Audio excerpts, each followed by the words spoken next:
आंदोलन भी एक डायलॉग का तरीका है। अब जेएनजी की बात है तो अभी जो हुआ है ग्रीवेंस तो जेन्युइन है। भारत की शिक्षा में बहुत कुछ करने की आवश्यकता है, नहीं हो रहा है, इसलिए बात होती है। हम लोग जेएनजी की आयु में थे तो हमारी पीढ़ी का स्वभाव ऐसा था कि बड़े जो कहते थे वो मान लेते थे। हम जेएनजी चिल्ला रही है तो विरोध के लिए नहीं चिल्ला रही, कुछ तकलीफ है इसलिए चिल्ला, बिल्कुल उसको ठीक करना चाहिए। संघ प्रभु मोहन भागवत जेएनजीज के साथ मुलाकात करी और उसके बाद उन्होंने कहा कि प्रोटेस्ट से कोई यूथ एंटी नेशनल नहीं हो जाता, और उन्होंने ये भी कहा कि जेएनजी और जेन अल्फा सबसे ऑनेस्ट जनरेशन है पिछले जनरेशन के मुकाबले में। डैमेज कंट्रोल इसी को कहते हैं, जब नुकसान हो जाए तो उसकी कैसे डैमेज जो हुआ है उसको कंट्रोल किया जाए। भाजपा लाठियां चला रही, उसकी दिल्ली की सर कील लगी लाठियां चला रही, पेलेट की फायरिंग कर रही है, महिलाओं का अपमान कर रही, और आरएसएस कह रहा है कि इनकी मांगे जायज है तो स्वीकार क्यों नहीं कराते? क्यों नहीं अमित शाह आके सदन में माफी मांगे, प्रधानमंत्री माफी मांगे? जो जेएनजीज के साथ हुआ अगर वो ईमानदार है, क्यों नहीं लागू हो रहा है? 6% ऑफ द टोटल बजट क्यों नहीं मिलता? तो ये भारतीय जनता पार्टी आरएसएस एक दूसरे के पूरक है। सर, उन्होंने भी रिजर्वेशन पे भी बात करी और उन्होंने कहा कि रिजर्वेशन तो कंटिन्यू करेगा मगर जो अपलिफ्टेड हैं उनको अपना कोटा बेनिफिट छोड़ देना चाहिए। देखिए, ये शुरुआत है। पहले कोटा बेनिफिट छुड़वाएंगे, फिर कहेंगे ये क्लास अब अपने। तो आरक्षण के खिलाफ आरएसएस पहले से था, आज भी है और आगे भी रह रहा है। हाँ, अब ये निर्भर करता है, भाजपा वही करती जो आरएसएस कहता है। भाजपा भी आरक्षण नहीं चाहती। मोहन भागवत कह रहे हैं कि जो नई जो जेएनजी है वो हमारी पीढ़ी से ज्यादा ईमानदार है। ऐसा है, जेएनजी से जब बीजेपी की सरकार घबरा गई है तो मोहन भागवत जी को वो संभालने के लिए लगा जाए। जब ये बिल्कुल फंस जाते हैं तब आरएसएस की शरण में जाते हैं कि भाई कुछ रास्ता निकालो, तुम ही कहो। फिर उन्होंने एक अपील की है कि ऐतिहासिक और सामाजिक विषमताओं के कारण आरक्षण है, लेकिन जो लोग आरक्षण का लाभ पाकर समृद्ध हो चुके हैं उन्हें नैतिकता के आधार पर छोड़ देना चाहिए।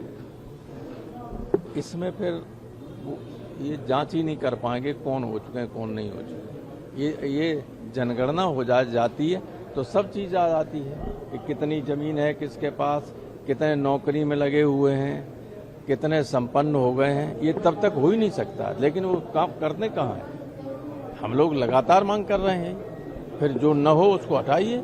लेकिन जाति जनगणना में सारी चीजें आती हैं, सारी, कितनी जमीन है, मकान कच्चा है, पक्का है कि नहीं है, नौकरी में लगे हैं लोग कि नहीं लगे हैं, पढ़े लिखे हैं, कितने पढ़े हैं, कितनी एजुकेशन है, कितने लोगों को शिक्षा नहीं मिली, everything is there.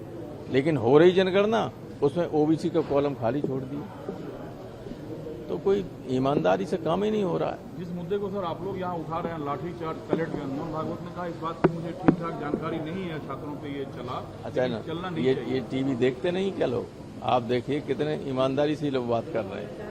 जेएनजीज are the most If we have any sincerity to the Gen Z, let him ask to the Home Minister of India to resign. Otherwise, at least come to the Parliament and apologize to the students and to the Prime Minister also. RSS is controlling the government. If he have any sincerity towards the students, he has to condemn them. The atrocities happened against the students. Pellet gun, lathi charge, and the students is asking for that only. Why keeping mum on that?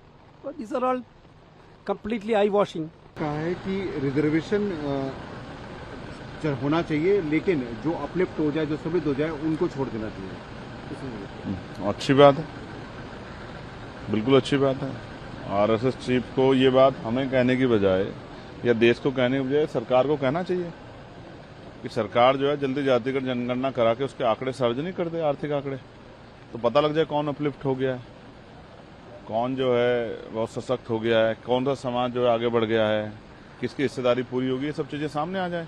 इसी बात को लेके आज हम लोग लखनऊ में मंडल दिवस, क्योंकि आज महत्वपूर्ण है, प्रधानमंत्री जी को ये याद है कि हैंडलूम दिवस भी है, स्वदेशी, लेकिन उनको याद नहीं कि जो नारा देके वो आए थे कि हम मंडल कमीशन की बाकी सिफारिशें पूरी करेंगे, उसको लेके आज मंडल दिवस पे, क्योंकि 7 अगस्त 1990 को उस समय के प्रधानमंत्री वीपी सिंह जी ने घोषणा की थी कि मंडल कमीशन की आज ही के दिन कि हम मंडल कमीशन की सिफारिशें लागू करेंगे। 40 सिफारिशें थी, 2 लागू हुई हैं, 38 अभी बाकी हैं। मुझे अच्छा लगता है कि प्रधानमंत्री कल कहते कि हम लोग मंडल दिवस की बधाई देते हैं, लोगों को मंडल दिवस मनाना चाहिए, या मंडल कमीशन की बाकी सिफारिशें कब पूरी होंगी, इसको लेकर आज लखनऊ में हमारा धरना है।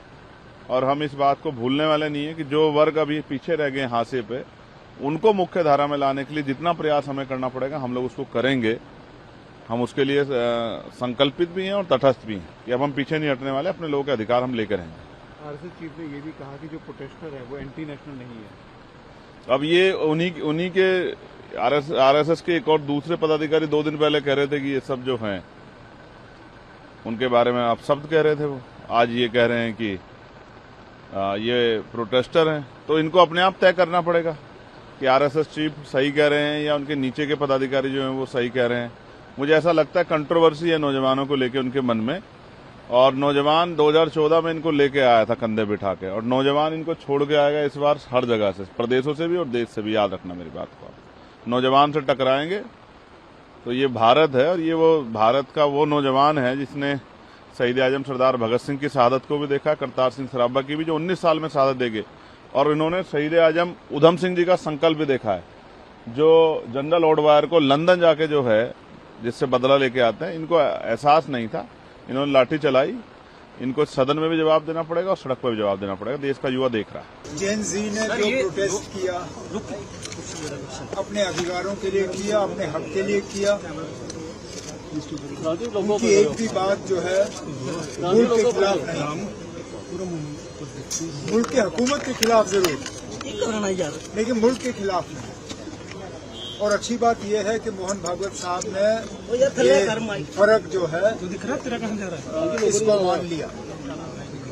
हुकूमत की मुखालफत करना देश की मुखालफत करना नहीं है। अक्सर बेचकर हुकूमत की मुखालफत करना देश के लिए फायदेमंद होता है, क्योंकि जहां गलतियां होती हैं उन गलतियों को दुरुस्त किया जाता है। नीट का जो प्रोसेस रहा, नीट में जो धांधलियां रहीं, नीट में जिस तरह किसी को उसके लिए जिम्मेदार ठहराना था, इस आंदोलन से वो हुआ, और शायद इसी से आगे जाके इम्तिहानों का जो सिलसिला है वो और बेहतर होगा। तो ये मुल्क के फायदे की बात थी।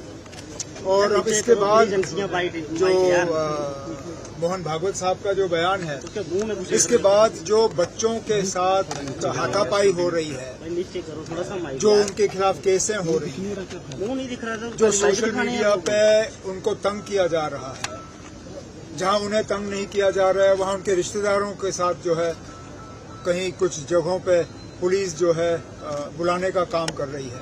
मुझे लगता है ये सारा सिलसिला रुक जाना चाहिए। इन बच्चों ने मुल्क के खिलाफ कुछ नहीं किया, और ये जो कार्रवाइयां उनके खिलाफ चल रही हैं, ये कार्रवाइयां रुकनी चाहिए। क्यों उसके बारे में हम सुबह सुबह टाइम वेस्ट करें? होम मिनिस्टर यहाँ आ रहा है या नहीं आ रहा है ये बताइए, प्राइम मिनिस्टर यहाँ आ रहे हैं या नहीं आ रहे ये बताइए, चंदा चोरी पे कोई बयान देंगे या नहीं देंगे ये बताइए, पैलेट गन्स पे यहाँ आकर बयान देंगे या नहीं देंगे ये बताइए। ये लफाजी, ये ढोंग, इस पे बारे में मुझे बात मत करो। So what is your stand on FCRA? FCRA पे we have clarified our stand. Venugopal ji has posted and we have our reservations and we've mentioned our reservations.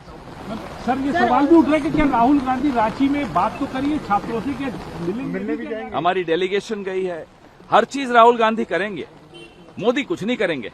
Amit Shah parliament में भी नहीं आएंगे, और आप लोग आके पूछेंगे राहुल जी क्या करेंगे, राहुल जी ये करेंगे, राहुल जी क्या क्या करेंगे ये बता दीजिए, लिस्ट हमें दे दीजिए मोदी जी से मंगवा के। मोदी जी क्यों नहीं आ रहे पार्लियामेंट में? आज 18वां दिन है, देखा आपने हाउस के अंदर मोदी जी को या अमित शाह को? राहुल जी वहां क्यों नहीं गए, राहुल जी वहां जा रहे हैं नहीं जा रहे, कमाल कर रहे हैं आप लोग। प्रयागराज में राहुल जी का मोहन भागवत जो है, मोहन भागवत ये कह रहे हैं। अरे छोड़िए उस आदमी को जो यहाँ का मेंबर नहीं, उसके बारे में क्या बात है यहाँ बोलिए। Sir, Rijuju ji also has reached out to Mr. Rahul Gandhi saying there should be smooth functioning of Parliament and there should be. So ask him to bring Home Minister, ask him to bring the Home Minister to the Parliament, ask him to request the Home Minister. Yesterday, the Chairman of the Rajya Sabha conveyed the sentiment of the opposition to Mr. Kiran Rijiju. The sentiment was, please bring Amit Shah ji to the house. Please ask him to make a statement on the police excesses that took place in the capital and elsewhere in the country. Why doesn't Kiran Rijiju bring him? Ask him to bring him. The house will definitely start functioning smoothly. Prayagraj में जो 8 तारीख को कार्यक्रम है, उसमें कार्यक्रम अभी कोई निर्धारित हुआ है कहाँ पे? हम जाएंगे, कार्यक्रम करेंगे, आप हमारे साथ आएंगे।